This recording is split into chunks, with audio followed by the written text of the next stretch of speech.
ಸುವರ್ಣ garden ಬಳಿ ರೈತರ ಪ್ರತಿಭಟನೆ. ವಿವಿಧ ಬೇಡಿಕೆಗಳ ಈಡೇರಿಕೆಗೆ ಆಗ್ರಹಿಸಿ ನಡೀತಾ ಇರುವಂತಹ ಪ್ರೊಟೆಸ್ಟ್. ಪ್ರತಿಭಟನೆಗೆ ಬಂದ ರೈತನೋರ್ವನಿಗೆ ಕಾಣಿಸಿಕೊಂಡ ಮೂರ್ಛೆ ರೋಗ. ಯಲ್ಲಪ್ಪ ಹಿರೇಕುರಬರ ಎಂಬ ರೈತನಿಗೆ ಕಾಣಿಸಿಕೊಂಡಿರುವಂತದ್ದು ಮೂರ್ಛೆ ರೋಗ. ಬೆಳಗಾವಿ ಜಿಲ್ಲೆ ರಾಯಭಾಗ ತಾಲೂಕಿನ ಕುಡಚಿ ರೈತ ಯಲ್ಲಪ್ಪ ನೆಲಕ್ಕೆ ಕುಸಿದು ಬಿದ್ದು ನರಳಾಡ್ತಾ ಇರುವಂತಹ ರೋಗಿ. ಸ್ಥಳಕ್ಕೆ ಆಗಮಿಸಿದ ಆರೋಗ್ಯ ಇಲಾಖೆಯ ಸಿಬ್ಬಂದಿ ಆಂಬ್ಯುಲೆನ್ಸ್ ಮೂಲಕ ರೋಗಿಯನ್ನ ಆಸ್ಪತ್ರೆಗೆ ರವಾನೆ ಮಾಡಲಾಗಿದೆ ಅನ್ನೋ ಬಗ್ಗೆ ಮಾಹಿತಿ ಸಿಗ್ತಾ ಇದೆ. ಮೂರ್ಛೆ ರೋಗ ಕಾಣಿಸಿಕೊಂಡಿದೆ, ನೆಲಕ್ಕೆ ಬಿದ್ದುಬಿಟ್ಟಿದ್ದಾರೆ. ಸೊ ಅದಾದ ನಂತರ ಅವರನ್ನು ಇದೀಗ ಆಸ್ಪತ್ರೆಗೆ ದಾಖಲು ಮಾಡಲಾಗಿದೆ. ಬೆಳಗಾವಿ ಜಿಲ್ಲಾಸ್ಪತ್ರೆಗೆ ರವಾನಿಸಿದ್ದಾರೆ ಅನ್ನೋದ್ರ ಬಗ್ಗೆ ಮಾಹಿತಿ ಸಿಗ್ತಾ ಇದೆ. ಅಲ್ಲಿದ್ದಂಥ ಅಧಿಕಾರಿ, ಸಿಬ್ಬಂದಿ, ರೈತರು ಎಲ್ಲರೂ ಅವರನ್ನು ಕರ್ಕೊಂಡು ಹೋಗಿದ್ದಾರೆ.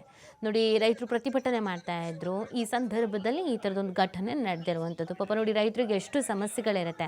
ಒಂದು ಕಷ್ಟಪಟ್ಟು ಕೆಲಸ ಮಾಡ್ತಾ ಇದ್ರೂ ಕೂಡ ಬೆಂಬಲ ಬೆಲೆ, ನಿಗದಿತ ಬೆಲೆ ಅನ್ನೋದು ಸಿಗೋದಿಲ್ಲ. ಇನ್ನೊಂದು ಕಡೆಯಲ್ಲಿ ಅದನ್ನು ಕೂಡ ಹೋರಾಡಿ ಪ್ರತಿಭಟನೆ ಮಾಡಿ ಪಡ್ಕೊಳ್ಬೇಕಾಗತ್ತೆ. ಇದರ ಮಧ್ಯದಲ್ಲಿ ಬಿಸಿಲು ಜಾಸ್ತಿ ಇರುತ್ತೆ, ಏನಾದರೂ ಸಮಸ್ಯೆಗಳು, ಅನಾರೋಗ್ಯಗಳು ಕಾಣಿಸ್ಕೊಳ್ಳುವಂಥದ್ದು ಇಲ್ಲೂ ಕೂಡ ಅದೇ ಥರ ಆಗಿದೆ. ಹೋರಾಟ ಮಾಡ್ತಾ ಇದ್ದಂಥ ರೈತರಿಗೆ ಒಬ್ಬರಿಗೆ ಮೂರ್ಛೆ ರೋಗ ಬಂದಿರುವಂಥದ್ದು, ಅಲ್ಲೇ ಕುಸಿದು ಬಿದ್ದು ಬಿಟ್ಟಿದ್ದಾರೆ. ಈ ಸಂದರ್ಭದಲ್ಲಿ ಎಲ್ಲರೂ ಸೇರಿ ಅವರನ್ನು ಆಸ್ಪತ್ರೆಗೆ ರವಾನಿಸಿದ್ದಾರೆ. ಸದ್ಯ ಅವರ ಆರೋಗ್ಯ ಪರಿಸ್ಥಿತಿಗೆ ಯಾವ ರೀತಿ ಆಗಿದೆ, ಏನು ಎತ್ತ ಅನ್ನೋದ್ರ ಬಗ್ಗೆ ಮಾಹಿತಿ ಸಿಗಬೇಕಾಗಿದೆ.